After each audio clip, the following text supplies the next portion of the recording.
நான் முதலமைச்சர் பொறுப்பேற்கின்ற பொழுது இதே திரு ஸ்டாலின் சட்டமன்றத்தில் பெரும்பான்மையை நிரூபிக்கின்ற சூழ்நிலை வருகின்ற பொழுது திமுக கட்சி சேர்ந்த எம்எல்ஏலாம் முதலமைச்சர், நான் முதலமைச்சர் இருக்கும்போது என் டேபிள் ஏறி டான்ஸ் ஆடுறேன். எப்படி டேபிள் ஏறி டான்ஸ் ஆடுறேன்?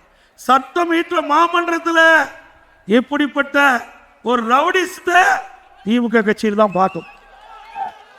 சட்டமன்றத்தில் நடலையோடு அமர்ந்து அவையை நடத்துகின்ற சட்டப்பேரவை தலைவரை கையை பிடிச்சி இழுத்து கீழே தள்ளிவிட்டு அந்த புனிதமான சட்டப்பேரவை இருக்கையில் அமர்ந்த சட்டமன்ற உறுப்பினர் திமுக உறுப்பினர்.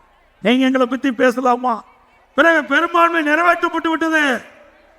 ஸ்டாலின் பார்த்தாரு, என்ன நினைச்சாரா தெரியல, சட்டையை கிழிச்சுக்கிட்டு ரோட்ல வீதியில போறார்.